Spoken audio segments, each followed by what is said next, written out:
दिल्ली में स्कूली बच्चों की सेहत और स्वास्थ्य सुविधाओं को लेकर एक बेहद ऐतिहासिक और बड़ा कदम उठाया गया है। दिल्ली नगर निगम ने एमसीडी स्कूलों के छात्रों के लिए स्कूल हेल्थ पोर्टल की शुरुआत कर दी है।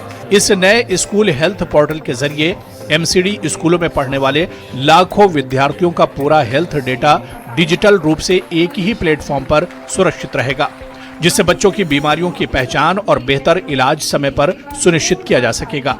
इस भव्य कार्यक्रम के दौरान मुख्यमंत्री रेखा गुप्ता ने एमसीडी अस्पतालों के लिए 170 नए मेडिकल स्टाफ और स्पेशल कैटेगरी के 17 अभ्यर्थियों को नियुक्ति पत्र भी बांटे, जिससे दिल्ली की स्वास्थ्य सेवाओं को सीधी मजबूती मिलेगी। मुख्यमंत्री रेखा गुप्ता ने कहा कि ट्रिपल इंजन सरकार में दिल्ली के विकास की रफ्तार तेज हुई है और जल्द ही सरकारी विभागों में खाली पड़े सभी पदों को चरणबद्ध तरीके से भरा जाएगा। आईआईटी दिल्ली के 57वें दीक्षांत समारोह में देश की नई पीढ़ी यानी कि जेनजी का हौसला बढ़ाने के लिए खुद प्रधानमंत्री नरेंद्र मोदी मैदान में उतरे। पीएम मोदी ने देश के होनहार युवाओं से तकनीक और बदलते दौर पर खुलकर बात की। युवाओं को संबोधित करते हुए पीएम ने कहा कि दुनिया आज अभूतपूर्व गति से बदल रही है और इस ऐतिहासिक बदलाव के पीछे सबसे बड़ी ताकत तकनीक की रफ्तार है। उन्होंने कहा कि आज का भारत अपनी युवा शक्ति के दम पर टेक वर्ल्ड में नेतृत्व कर रहा है। पीएम मोदी ने छात्रों को आगाह करते हुए कहा कि आने वाले 20 से 30 सालों में दुनिया कैसी होगी इसका सटीक अंदाजा कोई नहीं लगा सकता, लेकिन बदलाव के इस दौर में जहां नई चुनौतियां आएंगी वहीं भारत की जेनजी के लिए अनंत नए अवसर भी पैदा होंगे। पीएम ने पास आउट हो रहे इंजीनियरों और वैज्ञानिकों से देश की समस्याओं का स्वदेशी और इनोवेटिव समाधान तलाशने का आह्वान किया है, जिससे विकसित भारत के सपनों को नई रफ्तार दी जा सके।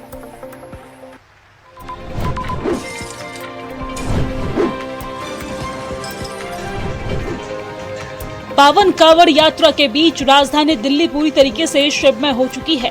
दिल्ली पहुंच रहे हजारों शिव भक्तों के स्वागत के लिए दिल्ली सरकार और प्रशासन ने तैयारियां पूरी कर ली है। मुख्यमंत्री रेखा गुप्ता ने दिलशाद गार्डन के पास अप्सरा बॉर्डर स्थित कांवड़ सेवा शिविर का दौरा किया। सीएम ने खुद कांवड़ियों पर पुष्प वर्षा कर उनका स्वागत किया और व्यवस्थाओं का जायजा लिया है। मुख्यमंत्री ने बताया कि पूरी दिल्ली में इस वक्त करीब 394 कांवड़ शिविर चलाए जा रहे हैं। सरकार की तरफ से शिविरों में आर्थिक सहायता के साथ साथ मुफ्त भोजन, दवाइयां और बेहतरीन साफ सफाई की व्यवस्था की गई है। कांवड़ यात्रा को सुरक्षित और सुचारू बनाने के लिए ट्रैफिक डायवर्जन और सुरक्षा के कड़े इंतजाम किए गए हैं, ताकि शिव भक्तों को किसी भी तरह की परेशानी का सामना न करना पड़े।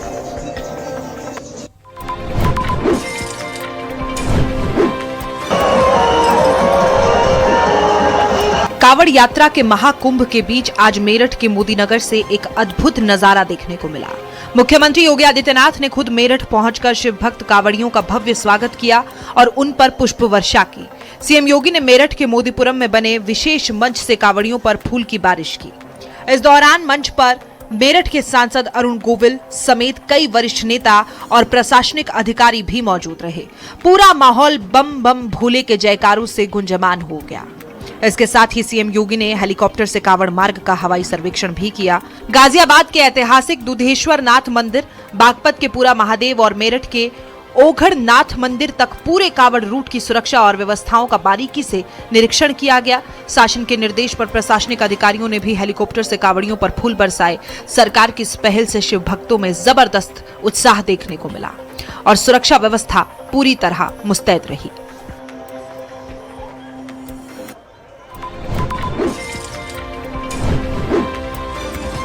कांवड़ यात्रा में इस बार आस्था, सद्भाव और अनोखे संकल्पों की एक ऐसी तस्वीर सामने आई है जिसने हर किसी का ध्यान अपनी ओर खींच लिया। गाजियाबाद पहुंची इस कांवड़ यात्रा में 2 मुस्लिम महिलाएं आकर्षण का केंद्र बनी हुई। राजस्थान की रहने वाली अनीसा बानो और संबल की तमन्ना मलिक बुर्का पहनकर हरिद्वार से गंगाजल लेकर पैदल गाजियाबाद पहुंची है। दोनों महिलाओं का संकल्प 11 तारीख को गाजियाबाद के प्रसिद्ध डासना धाम मंदिर में जलाभिषेक करने का है। तमन्ना मलिक ने बताया कि वो इस साल फरवरी में भी कांवड़ ला चुकी है और इस बार अपनी साथी अनीसा का समर्थन करने निकली है। वहीं अनीसा बानो की इस कठिन यात्रा के पीछे एक बड़ी व्यक्तिगत मनोकामना है। अनीसा का कहना है कि वो अपने पति से बच्चों को वापस पाने की गुहार और मन्नत लेकर बाबा भोलेनाथ के द्वार पहुंची है।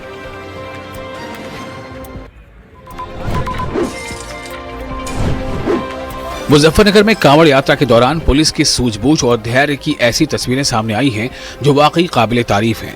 भारी भरकम डीजे कांवड़ों को लेकर जब माहौल गरमाने लगा तो पुलिस ने ताकत नहीं बल्कि संवाद और संयम से स्थिति संभाली। दरअसल मानकों से बड़ी और बेहद ऊंची डीजे कांवड़ों को शहर के भीतर से ले जाना खतरनाक हो सकता था। हाई टेंशन तारों और भारी भीड़ के बीच हादसे के खतरे को देखते हुए पुलिस ने इन कांवड़ों को बाईपास से भेजने की रणनीति बनाई, जिस पर कुछ जगह नोकझोंक भी हुई। खासतौर पर खतौली बाईपास की तस्वीरें चर्चा में हैं, जहां बड़ी कांवड़ों को कस्बे के अंदर ले जाने के जिद पर माहौल तनावपूर्ण होने लगा था। वहां ड्यूटी पर तैनात महिला सीओ रूपाली राव और पुलिसकर्मियों ने हाथ जोड़कर और आत्मीयता से समझाकर पूरे मामले को शांत कराया। मुजफ्फरनगर पुलिस का मकसद साफ था, किसी की आस्था को ठेस पहुंचाना नहीं बल्कि शिव भक्तों की सुरक्षा सुनिश्चित करना। पुलिस की इसी समझदारी से बड़ी कावड़े सुरक्षित गंतव्य की ओर रवाना हो सकी।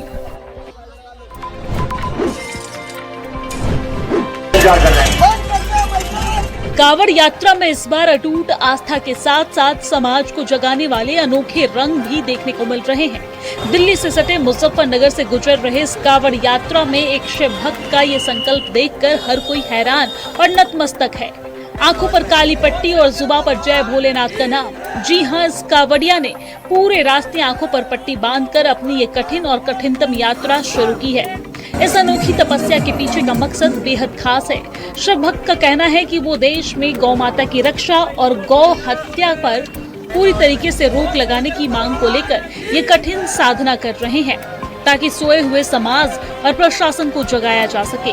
आस्था के इस महाकुंभ में ये कांवड़ अब पूरे रास्ते कौतूहल और प्रेरणा का केंद्र बनी हुई है। राह चलते लोग न सिर्फ इस शिव भक्त के जज्बे को सलाम कर रहे हैं बल्कि उनके सामाजिक संदेश का समर्थन भी कर रहे हैं।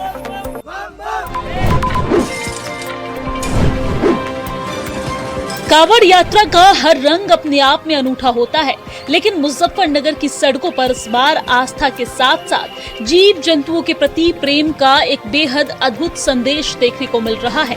हरियाणा के सोनीपत से आए शिव भक्त अंकित अपनी कांवड़ में बाबा अमरनाथ के अमर कबूतर की थीम लेकर निकले हैं। उनकी इस पावन कांवड़ यात्रा में कोई और नहीं बल्कि उनके 9 पालतू कबूतर भी मुख्य हिस्सा बने हुए हैं। जैसे ही ये अनोखी कांवड़ मुजफ्फरनगर के प्रसिद्ध शिव चौक पहुंची, इसे देखने के लिए श्रद्धालुओं का हुजूम उमड़ पड़ा। लोग न सिर्फ इस अनोखी कांवड़ के दर्शन कर रहे हैं बल्कि अंकित के इस जीव प्रेम के जज्बे की जमकर तारीफ भी कर रहे हैं। अंकित का कहना है कि वो इस यात्रा के जरिए समाज को बेजुबान पक्षियों की रक्षा और उनसे प्रेम करने का संदेश देना चाहते हैं, जिसे देखकर रास्ते भर शिव भक्त भाव विभोर हो रहे हैं।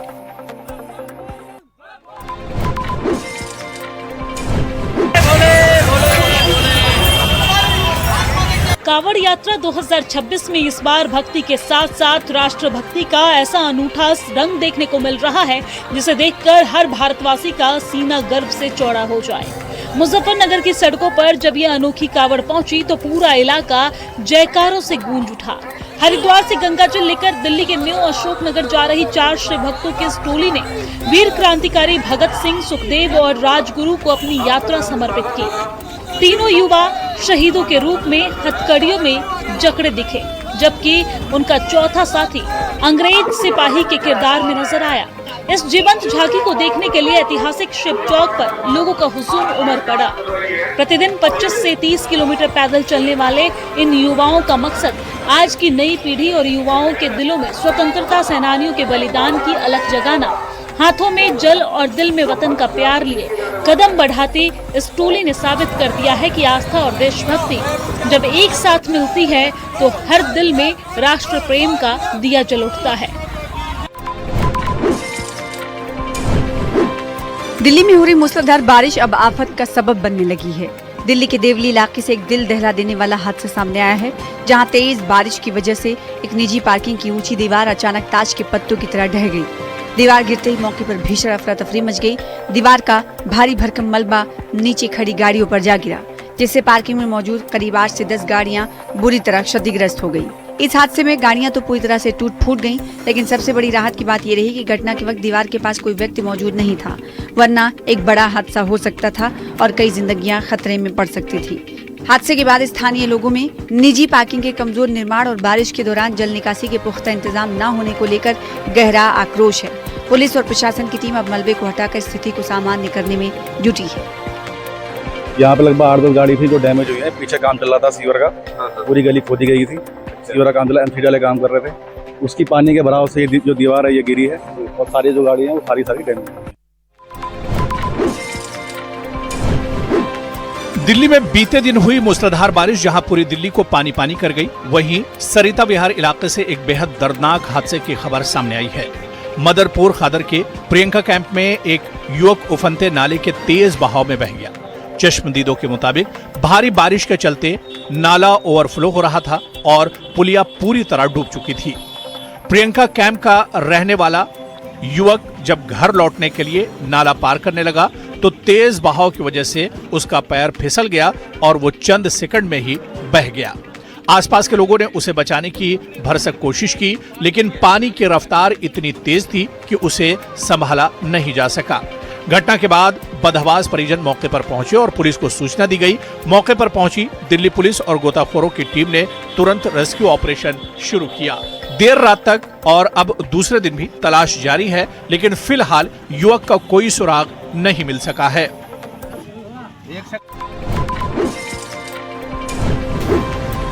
देश की राजधानी दिल्ली से सामने आई ये तस्वीरें सिर्फ एक हादसे की नहीं, बल्कि एक बड़ी लापरवाही की चेतावनी है। जिस शहर को देश की शान कहा जाता है, उसी दिल्ली में बारिश के बाद खुले नाले और जलभराव लोगों की जिंदगी के लिए खतरा बनते जा रहे हैं। स्कूल से लौट रहे 3 बच्चों को अंदाजा तक नहीं था कि जिस रास्ते से वो गुजर रहे हैं वहाँ एक बड़ा खतरा उनका इंतजार कर रहा है। सीसीटीवी में कैद तस्वीरों में साफ दिखाई दे रहा है कि कैसे एक एक कर तीनों बच्चे गहरे फ्लड ड्रेन में गिर गए। अचानक हुए इस हादसे के बाद मौके पर मौजूद लोगों में हड़कंप मच गया। गनीमत रही कि आसपास मौजूद लोगों की नजर तुरंत बच्चों पर पड़ गई। एक ऑटो चालक ने बिना अपनी जान की परवाह किए नाले में छलांग लगा दी और बच्चों को बाहर निकालने में जुट गया। स्थानीय लोगों ने भी उसका साथ दिया और कुछ ही मिनटों की मशक्कत के बाद तीनों बच्चों को सुरक्षित बाहर निकाल लिया गया। वक्त रहते मिली मदद ने एक बड़े हादसे को टाल दिया, लेकिन इस घटना ने कई सवाल जरूर खड़े कर दिए हैं।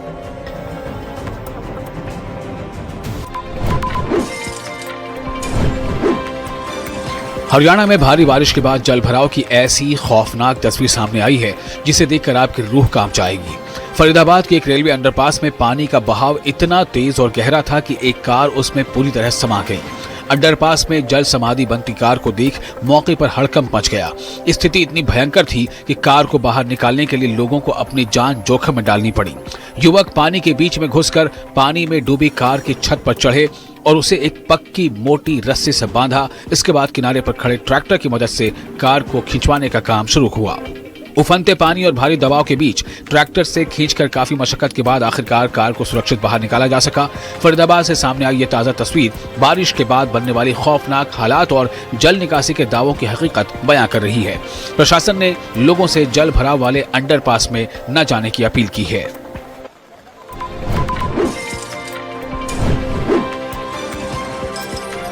फरीदाबाद से जलभराव और इंसानियत की एक बेहद भावुक तस्वीर सामने आई है, जहां मूसलाधार बारिश के बाद रेलवे अंडरपास के पास पानी इतना भर गया कि एक बुजुर्ग खतरनाक बहाव के बीचों बीच फंस गए।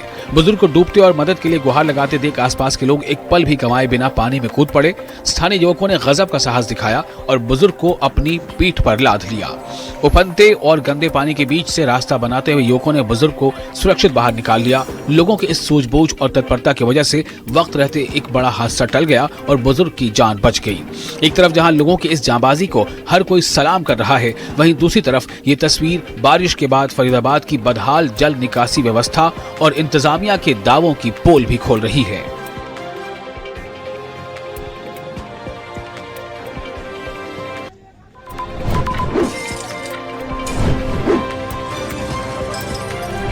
हरियाणा की आर्थिक राजधानी और देश की साइबर सिटी कहे जाने वाला शहर गुरुग्राम एक बार फिर बारिश के बाद जल ग्राम में तब्दील हो चुका है।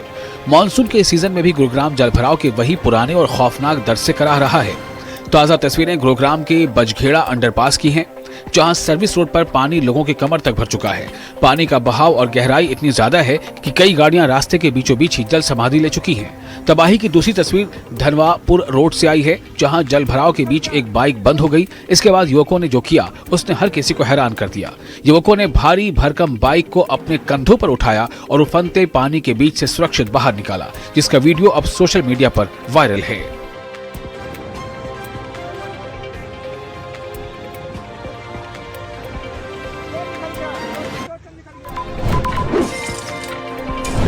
नोएडा के सेक्टर 39 स्थित जिला अस्पताल से एक हैरान और डराने वाली खबर सामने आई है। अस्पताल की तीसरी मंजिल पर अचानक फॉल सीलिंग गिर गई, जिससे पूरे परिसर में अफरा तफरी मच गई। यह हादसा अस्पताल के गायनेकोलॉजी डिपार्टमेंट यानी स्त्री रोग विभाग की ऑपरेशन थिएटर गैलरी में हुआ। राहत की बात यह रही कि जिस वक्त सीलिंग गिरी उस दौरान गैलरी में कोई मरीज या तीमारदार मौजूद नहीं था, वरना एक बड़ा हादसा हो सकता था। लेकिन इस हादसे ने करीब 400 करोड़ रुपए की लागत से बने इस जिला अस्पताल के रखरखाव पर और निर्माण की गुणवत्ता पर गंभीर सवाल खड़े कर दिए हैं। स्थानीय लोगों का कहना है कि इससे पहले भी अस्पताल के कई हिस्सों में